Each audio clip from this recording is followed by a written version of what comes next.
meron kaming iaakit na panel, no? So meron tayong project ngayon na 24 kilowatts hybrid inverter. So ayan, ito yung mga panel natin. Bali 54 panel. So ayan, Canadian 585 watts. So ayan. Ang ISC niya is 14 ampere, and then BOC 52.4 volts, and then IMP is 13.52, and then BMP 43.3. So ayan, 30 ampere ang maximum niya. Ayun, Canadian solar. So bali ang iakyat namin ngayon today na ay 27 panel lang muna kasi hindi kaya, apat lang kami. So ayan. So then akyat tayo dun sa taas. So continue lang tayo dun sa taas. So ayan mga lods, ito tayo sa bubong. At ito yung ano natin. So 27 panel muna yung inakyat namin kasi hindi kaya. Hindi kaya isang araw yung 54 panel. Sa paghakot pa lang at saka pag ano sa taas. Grabe. Grabeng pagod. So ayan, 27 panel pa lang ito. So bukas na tayo mag-continue sa 27 panel, ano. So ganda ng view dito. Ayan, oh. So napakaganda ng view.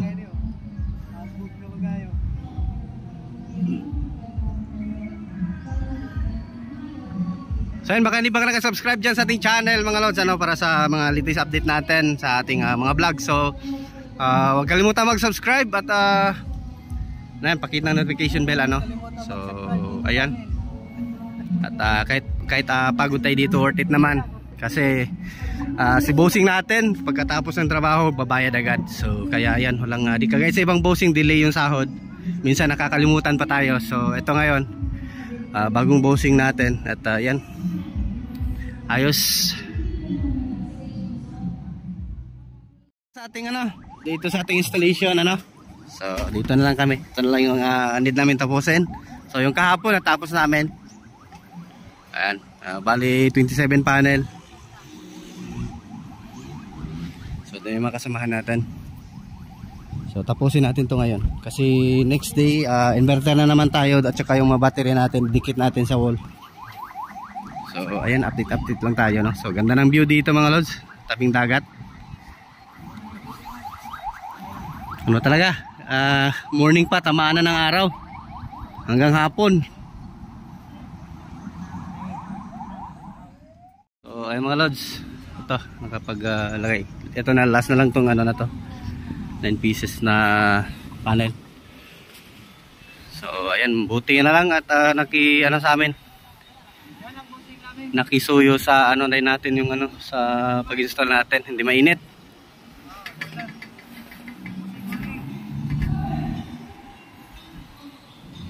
So ayan, buti sa atin, nakisabay. Makulimlim tayo ngayon, ayan, limlim tayo. So swerte talaga pag ganito mag-install ng solar. Wag lang din uulan kasi madulas yung natin, Woo! Shout out.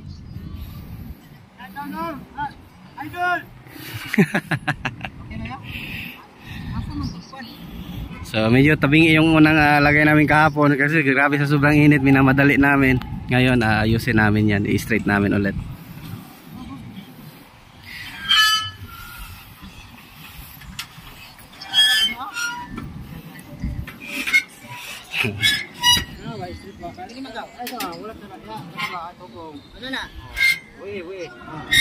So sa taas pala na panel lang natiko dahil, no? Sa taas dahil nga panel lang natiko, no? Dili. I-street lagi ni Drio to. Tanaw ka? I-street gani ni Drio? Pwede ba? Wow niya. Dito na hiwi sa ikaw po. Okay. Hinaop. So ayan, medyo maraming panel, 54 pieces. So continue na lang tayo. Patapos na tayo sa ating sa ating installation ng solar panel, no? Solar PV panel. So ayan, bale to siya, 31 kilowatts, 31,500 kilowatts na PV panel. So yan, solar PV panel natin. So inayos na lang natin kasi yung line, kailangan talaga ma-straight natin yan. Kasi pangit din kasi tignan kapag ka-drone to. At least maganda tignan sa ano sa taas. So ayan, pinapaayos ko. So ito dito sa baba, straight na to. Ito doon sa dulo. Sa gitna na lang. So ayan. Kailangan straight. Straight na straight. So buti ngayon ay nakisama sa atin yung nakisama sa atin yung araw at hindi siya lumabas. Makulimlim kaya ang ganda ng pag-install natin. Bilis na tapos kasi hindi tayo mapapagod sa init, no? Hindi tayo matutuyuan ng tubig sa katawan. So ayan, hindi tayo ma-dehydrate. So ayan, at uwi na tayo ngayon. So babalik na lang kami. Update ko na lang kayo ulit sa pag ayan natin yung inverter natin, solar inverter. So DE yung namin, inverter. Bali dalawang 12 kilowatts, no? So bali 24 kilowatts yung inverter natin, pero yung solar PV natin 31,500 kilowatts. So hindi naman talaga yung masasagad. At least lumagpas ako ng kaunti sa lumagpas ako ng kaunti sa requirements, required watts ng ating inverter, pero sa voltahe pasok ako. So hindi naman talaga totally 100% na makukuha yung yung watts, kasi nga minsan kasi depende sa araw, no? At saka depende rin sa kailangan ng load, kasi magdedepende lang naman din yon. So kung hindi naman tayo naka ceiling first, kasi pag naka ceiling tayo yun mag-harvest ng pero hindi pa rin talaga masasagad yung kaya sakto lang din yung nilagay natin na 9 series sa tatlo kasi yung string ng 24 kilowatts na hybrid, no? DE. Kaya 9 series per string. Hindi ako nagpapaparallel para magaan lang dalhin sa inverter, kasi pag magparallel tayo medyo mabigat yun sa inverter kasi mataas yung ampere na papasok sa kanyang MPPT. So tatlo pa yan. Kung yung iba kasi nagpaparallel 3S, parang 4S ganyan na hinahati nila yung Ako hindi ako nag-series, hindi ako nag-parallel, hindi ako nag-suggest sa aking mga bataan na mag parallel. Mas maganda pa rin yung series kasi mataas yung voltahe. Morning pa lang nag-harvest na. So kaya mas maganda pa rin talaga yung mataas yung voltahe, series lang siya, walang parallel pala, para safety yung inverter natin. So ayan, update ko na lang kayo ulit. Yung natin, update tayo sa ating 24 kilowatts na DE inverter. So parallel, no? So ayan, si Ramboy kasama natin. So yung battery ando, no? Tatlo. So sa barangay ito, no? Sa Naol yung barangay, naka-solar. So sa battery naman, grabing pahirap to sa pagdikit. Dito yung battery namin sa baba. So dalawang inverter and then metal enclosure. Diyan yung lahat ng mga breaker natin. Dito yung main nila, oh. So lang tayo ng wire dyan sa taas. Ayan. Ayan na mga lods. At ito lilipat pa namin itong inverter. Ito sa may So nagagamit talaga natin yung roller yung pinag-aralan natin, nagagamit natin pala dito sa ginawang papel yung pader. So yung natin ay kaya nabago ang nito. Kaya nabago ang plano kasi nga ito palang pinto kailangan ma-open. Ayan, oh. Ayan. Kailangan ma-open siya. Ayan. Papel-papel lang talaga yun, oh. Space. Taas meron malaki space mountain. Tsaka need pantay lahat. Kasama natin si Jason.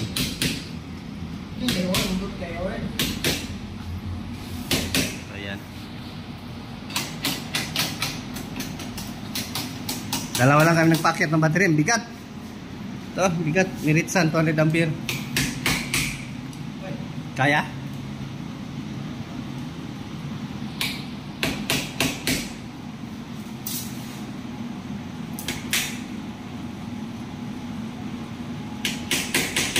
Kulang siguro, son? Sakto? Kulang sa butas siguro, son?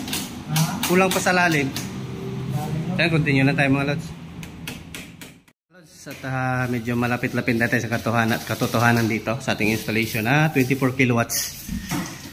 Yung inverter natin, pero yung panel natin 31,000 kilowatts yun, no? Lahat sa 54 panel.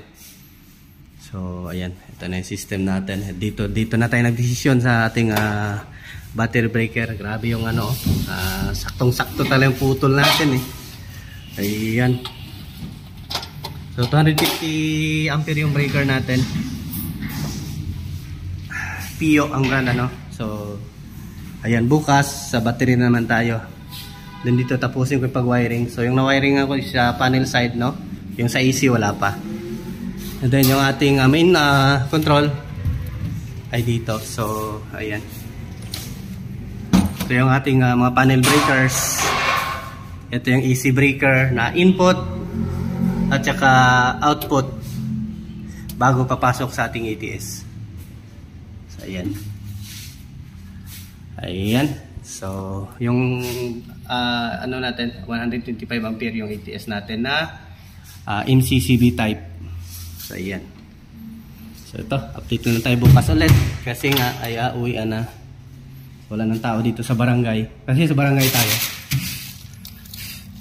So bukas na tayo maglinis dito. So ayan. Ganda. Linis, straight na straight.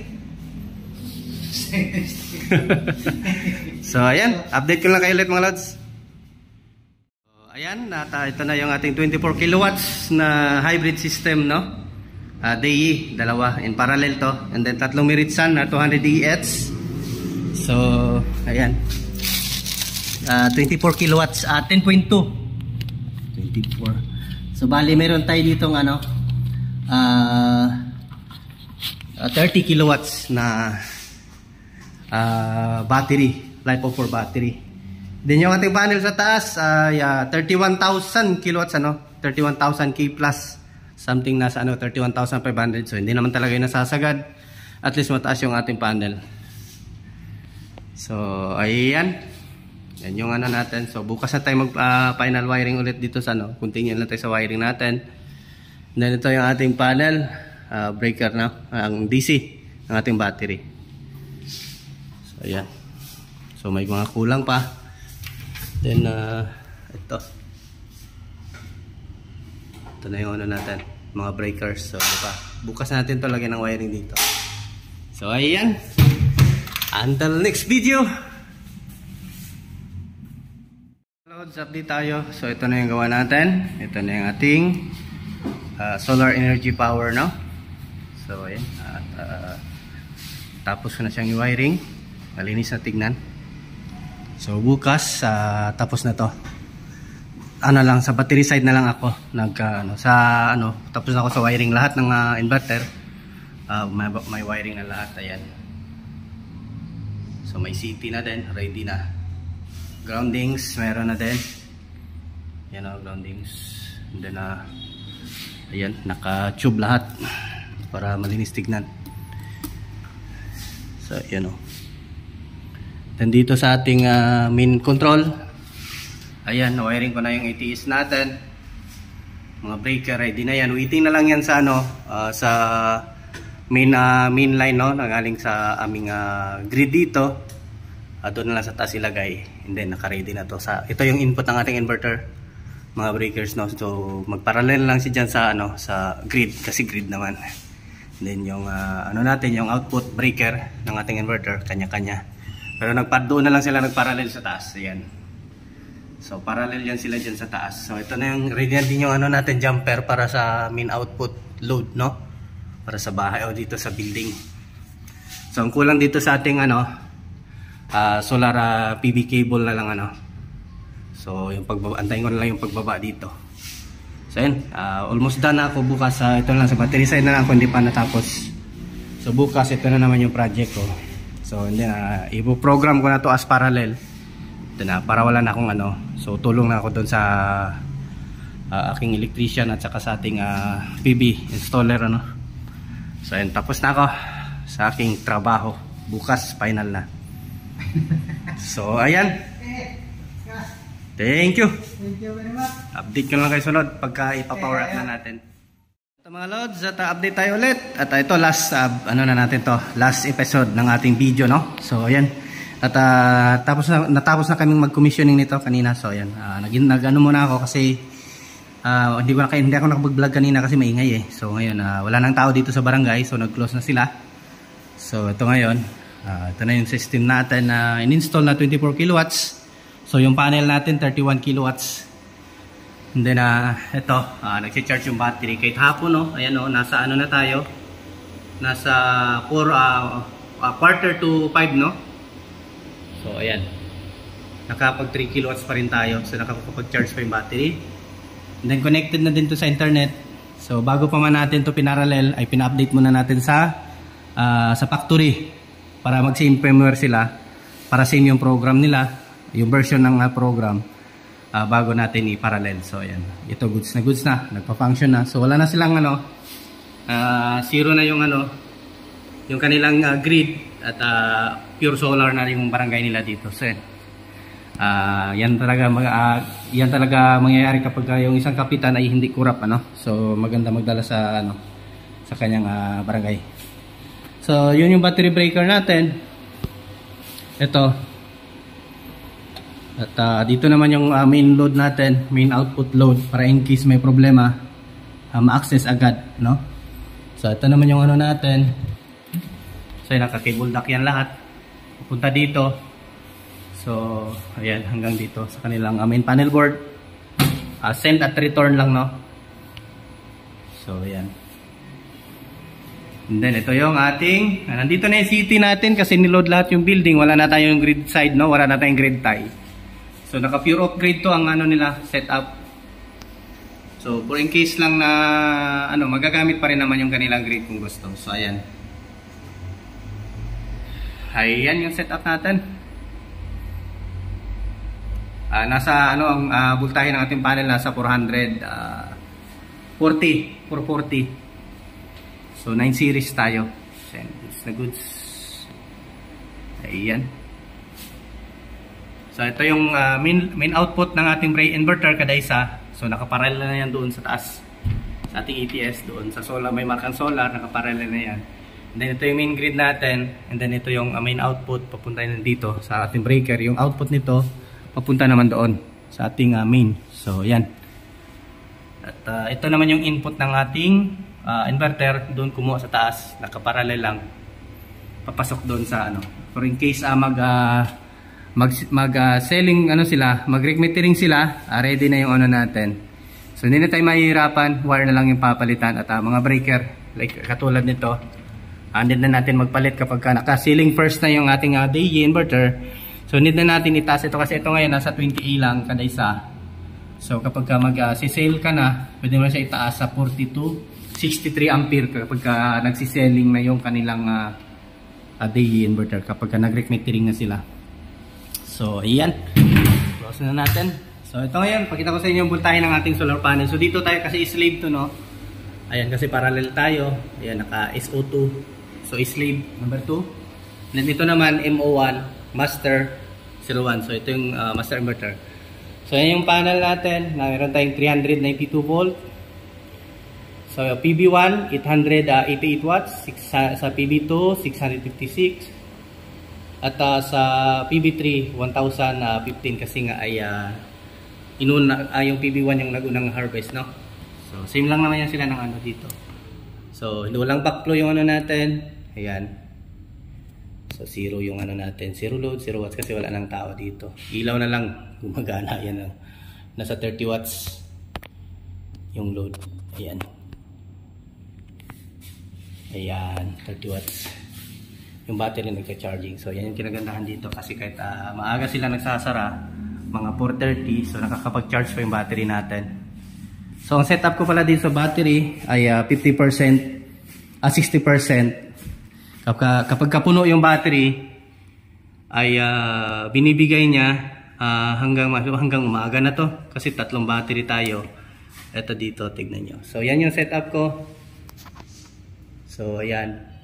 600 AH kasi 600 naman yung battery natin. Yung max discharge natin 250 ampere kasi 3 parallel ito. So kayang-kaya na 3 baterya. So, At ito tignan natin. Sa system work mode, ganyan tayo. Load first. Sa dito naman 60% lahat yung ating time of use. Para kung puno yung battery sa araw, pagdating ng gabi ay i-release ng ating hanggang 60%. Yung 40% i-release niya sa buong building, no? So ayan. And then dito naman sa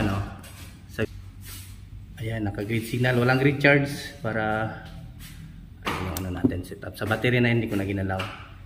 Sa advanced function, dito kung gusto mo mag-parallel ng day, dito ka pupunta. Ayan, parallel, master, ito yung master. So, Modbus SN number ay 01. Piece A. And then dito naman ganoon din siya. Ito ay so ipakita ko na lang sa inyo. So ayan, slave parallel, slave piece A. So para same yung nila output. Ayan. So hindi na siguro natin masyado pabahan dahil okay na. Lahat na nasabi natin. So done commissioning. Thanks for watching. At maraming salamat sa walang sawang suporta. At ayan. All goods. So bukas sahod na. So thank you mga lods at sa walang sawang suporta sa ating channel. So ayan, at maligayang araw sa inyong lahat dyan at magandang buhay. At hanggang dito na lang muna yung video natin. Until next video, marami pa tayong aabangan sa ating channel. So and thank you. At adios mabalos. Bye bye.